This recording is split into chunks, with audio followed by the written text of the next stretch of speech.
Javier explicó muchísimo acerca de cómo es que funciona el capitalismo por el tema de la cooperación, donde cada uno pues da lo mejor de sí. Es la democracia más justa que hay, porque admitámoslo, todos somos consumidores, la gran mayoría consumimos algo que nunca en nuestra vida hemos producido. Entonces, si realmente tenemos un discurso de democracia, de justicia, de bien común, a quien deberíamos de darle todas las decisiones es al consumidor, porque consumidores somos todos.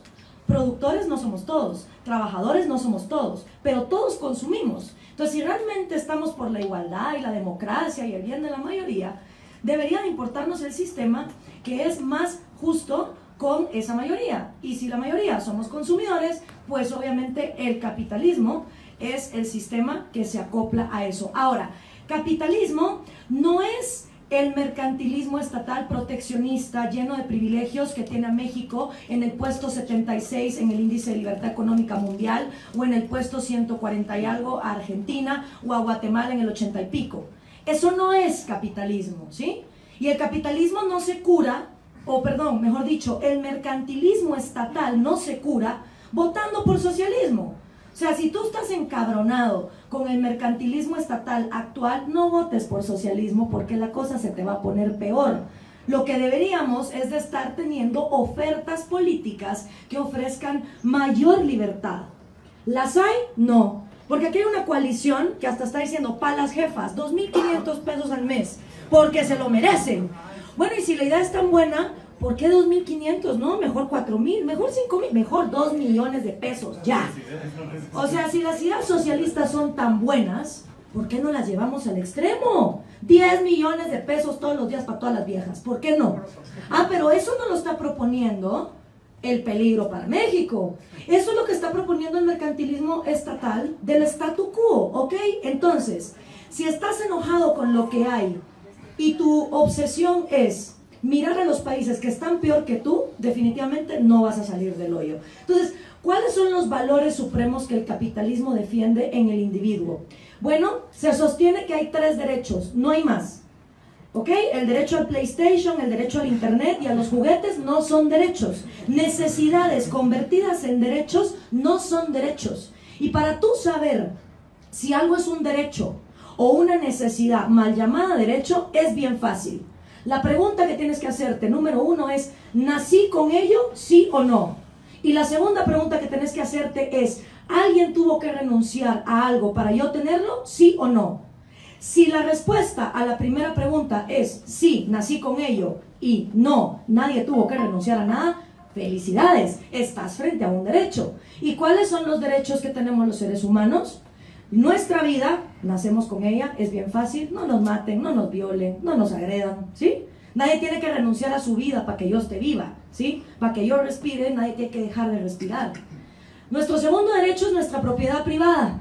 Y nuestra propiedad privada, biológicamente, esto lo he repetido hasta el cansancio, empieza con nuestro cuerpo y nuestra mente. Sin manos, sin pies y sin cerebro para absorber la realidad y trabajar en ella, no podemos crear ni cámaras, ni mesas, ni edificios, ni electricidad, ni nada más. Si no tuviéramos un cuerpo que tiene herramientas para comprender la realidad y un cerebro que nos sirve para comprender cómo producir, entonces olvídense que solo seríamos una plastamorfa moviéndose por los suelos, como una babosa, ¿sí? Entonces entendamos que nuestras primeras 2 propiedades privadas son cuerpo y mente, y es lo primero que nos quieren expropiar los socialistas. Porque ¿qué hacen los socialistas? Te expropian el cerebro diciéndote que hay autores que no debes leer, hay productos que no puedes comerciar, hay países que no puedes visitar y hay gente con la que no puedes hablar. Ahí ya te están expropiando el cerebro. Y el cuerpo te lo expropian con esas bolsas de comida, que también lo he dicho hasta el cansancio, están llenas de masa y grasa, y lo único que hacen es que nuestros niños, sobre todo ese quintil más vulnerable del que hablaba Milei, se queden en una desnutrición crónica absoluta que los hace tener un retraso mental incurable por el resto de la vida. Cuando esos niños luego van a la escuela, ay, es que el niño es tonto porque no sabe multiplicar. Al niño no se le quedan los colores primarios. No, al niño se le alimentó mal, con programas de gobierno como bolsas llenas de masa y grasa, que encima y para colmo, la élite latinoamericana, esos graduados de Harvard y de Yale y que se las llevan de muy cultos, se ponen a aplaudir como focas. Así como hay muchos que ahorita están aplaudiendo para las jefas 2.500 pesos. ¿Ok? Bueno. Y la tercera de nuestros derechos que nacemos con ellos es nuestra libertad, ¿sí?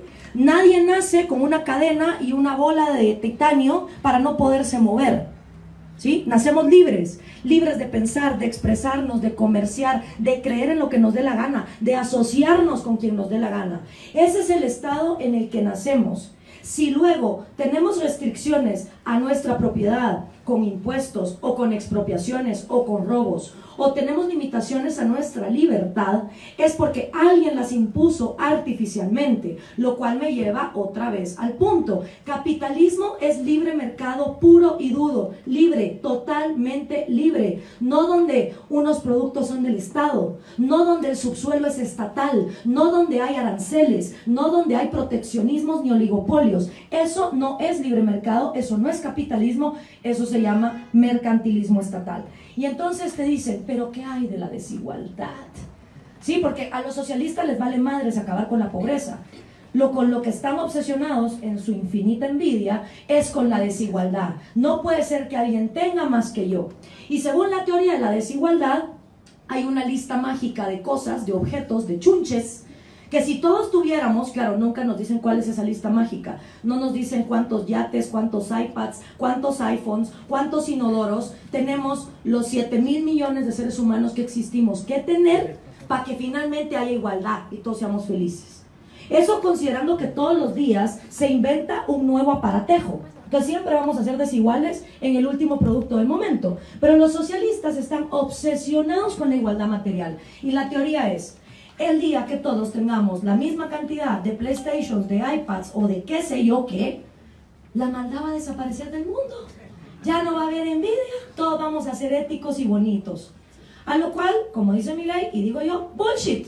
Porque hay gente putrimillonaria, como los narcotraficantes, que más material no pudiesen tener. Tienen casas, tienen yates, tienen helicópteros, compran mujeres, hacen lo que les da la gana, e igual son antiéticos y arremeten contra la vida y la propiedad privada y la libertad de sus semejantes. Entonces, esa teoría de que si tan solo todos fuésemos ricos, ya no habría maldad en el mundo y a lo que hay que apelar es a la igualdad material, bullshit.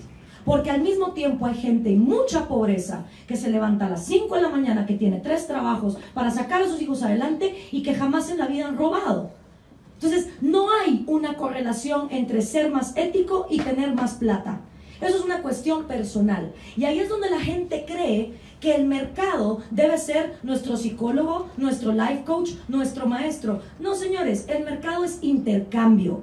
Un intercambio que si bien te va, se hace entre una persona que no te estafa y tú. Y si te llega a estafar, pues ahí sí que haya una reglamentación jurídica para poder castigar al que no cumple sus contratos. Eso sí estoy de acuerdo. Pero no le pidamos al mercado que nos dé ética. Eso se enseña en casa. Luego la gente cree, ay no, es que para ti el libre mercado es una utopía. No, no, no. El que quiere utopías, que siga creyendo en el comunismo. En el libre mercado va a seguir habiendo asesinas, prostitutos, va a seguir habiendo adictos, va a seguir habiendo ladrones, va a seguir habiendo de todo. Lo único que te garantiza un sistema de libertad de mercado es que el que la hace, la paga. Es decir, cada quien es responsable de su trasero, lo cual minimiza los costos. Porque en lugar de que toda la sociedad tenga que pagar, como ahorita los argentinos van a pagar ese préstamo del FMI, cada uno se hace cargo de lo suyo. Y entonces te dicen, pero los monopolios. No hay cuestión más absurda que creer que los monopolios son productos del libre mercado. Cuando hay libre mercado, cualquiera te monta la competencia y te manda a la quiebra. Y esto lo vimos con la entrada de Uber. En los países donde los sindicatos de taxistas parásitos estaban súper enchufados con el gobierno, Uber no logró entrar. Entonces, ¿cuál monopolio? Monopolios hay cuando el gobierno los chinea, los protege, los contempla y los consiente. Y si no, te dicen, pero es que las multinacionales desgraciadas como Monsanto. Ok, hablemos de Monsanto. Monsanto está tan subsidiado por el gobierno gringo que sobreproducen maíz, un maíz que nadie se quiere comer. ¿Qué hacen con ese maíz? Se lo dan a las vacas, a los cerdos, a los peces y a los pollos. Animales que no están diseñados para comer maíz. ¿Qué pasa cuando tú le das de comer a un animal algo que no tiene que comer? Desarrolla enfermedades. Cáncer, arterias colapsadas, grasa fuera de lo normal. Luego los gringos se comen esos animales y ¿qué les da? Diabetes, cáncer, infartos y están de este tamaño. ¿Y qué se le ocurre al gobierno gringo hacer? El gobierno gringo no dice, si tan solo le quitáramos el subsidio a Monsanto, Monsanto ya no sobreproduciría maíz, entonces ya no habría maíz para darle a esos animales volverían a comer lo que tienen que comer, asunto arreglado, se acabó la enfermedad. ¡No! ¿Qué hace el gobierno? Se inventa Obamacare. Es decir, sigue comiendo animales enfermos, enférmate tú, pero yo te voy a subsidiar tu enfermedad. Y así te siguen poniendo más y más programas sociales que se oyen bonitos, que todos aplauden como focas y que no terminan nunca con la cadena. ¿Qué de ético tiene eso? Díganme, ¿dónde está el valor ahí? En ninguna parte. Entonces, otra cosa que sí quiero dejar claro es que yo no odio a los comunistas. Hay mucha gente que me dice, prohibamos el socialismo. No. Si ustedes han tenido hijos adolescentes o han sido adolescentes, saben que lo peor que se puede hacer si uno no quiere algo es prohibirlo. Se vuelve más apetecible. Que hablen lo que les dé la gana. Pero eso sí, que se vayan a dar en la madre al Congreso y a debates, demostrando que sus ideas son mejores. Porque qué bonito que cada vez que alguien piensa diferente, ¿qué hace el socialista? Agarra un fusil y te mata. Pues no. Si tu idea es tan buena, aprende a defenderla con argumentos. Por eso le huyen al debate. Por eso no les gusta estar argumentando. Y ese es nuestro talón de Aquiles, las ideas. Ese es el talón de Aquiles de los socialistas. No les gusta debatir porque sus ideas son malas y han fracasado. Ahora, si hay gente que quiere creer que el dinero es Satanás, que la propiedad privada es lo peor que hay en el mundo, que lo crea, a mí me da igual. Si hay gente que no quiere participar en el mercado, es libre de hacerlo. La libertad de mercado también implica que si tú quieres ser un hippie vago, que no vuelva a tocar el dinero en su vida, eres libre de hacerlo. Pero eso sí, págate tú tu experimento. No estés chingando a los demás, que sí queremos propiedad privada, que sí queremos libertad para tú hacer tu proyecto. O sea, si yo para ser libertaria no necesito que nadie más sea libertario, ¿por qué carajo los socialistas y los comunistas, para ellos ser comunistas y socialistas, necesitan que todos los demás también lo seamos? No. Si tú crees en ese proyecto, finánciatelo tú. Pero el problema intrínseco del socialismo es que para funcionar tiene que chingar a los demás, tiene que ir a expropiar, tiene que ir a quitar libertades. ¿Qué de ético hay en eso? ¿Qué de ético hay en creer que mi idea es tan buena que yo me puedo pasar por encima la vida, la libertad y la propiedad del que no piensa como yo? Y por último, no sé si vieron que para el día del cumpleaños de Marx yo compartí el sueño del $1.000.000, ¿no? El sueño del $1.000.000 es un artículo de hace casi 45 años que en varias revistas estadounidenses se publicó, y es de un economista que decía: ayer tuve un sueño, me levantaba en la mañana, abría la puerta de mi casa y había $1.000.000.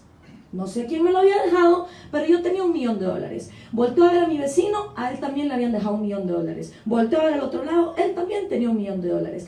Y todos estábamos felices. Finalmente todos éramos igualmente millonarios. Agarro mi $1.000.000 y digo, ¿qué me quiero comprar? Y llego al supermercado y resulta que estaba cerrado, porque también la cajera y el que abre el supermercado y el policía que cuida el supermercado habían recibido $1.000.000. Entonces digo, bueno, voy a ir a la farmacia también estaba cerrada, porque también ellos habían recibido $1.000.000. Inmediatamente se puso a dar un recorrido por todo el pueblo y todo el mundo se había creído que por tener $1.000.000 ya no nadie tenía que trabajar. ¿Qué empezó a pasar? Que había escasez. Entonces el dinero no vale por sí mismo. No es de que porque tengas un montón de dinero o te den una renta básica, tú vas a ser más rico. El dinero solo es un medio que nos sirve para darle valor al intercambio de nuestro trabajo por un bien. Es un referente, como decía Mises, es como un semáforo que nos dice cuando el precio está muy alto, la luz está en rojo, cuando está más bajo está en verde. Y al final las transacciones se logran cuando dos personas acuerdan el mismo precio. Entonces, cuando les tiren el argumento de la desigualdad, utilicen el argumento del $1.000.000. Y por último, el capitalismo lo que tiene que lograr es quitarle a ellos los valores que son nuestros y que luego ellos los venden. Ellos son los que han matado homosexuales, como lo hizo el Che Guevara. Ellos son los que insultan a mujeres cuando no son feministas marxistas. Ellos son los que han arremetido contra la propiedad privada cuando no quieren trabajar. Entonces, ¿por qué van a seguir en el siglo XXI los socialistas teniendo la batuta de ser los éticos y los buenos? Porque los que estamos de este lado preferimos quedarnos callados por no incomodar. Pues se acabó. Porque si no ganamos la batalla de las ideas, como decía Hayek, no vamos a poder moldear nuestras sociedades. Y para ganar la batalla de las ideas se necesita de todo tipo de gente, psicólogos, deportistas, artistas, mamás, todo el mundo desde su trinchera, defendiendo las ideas que nos hacen sentido común y que son correctas. Muchas gracias. Visita las listas de reproducción. Suscríbete.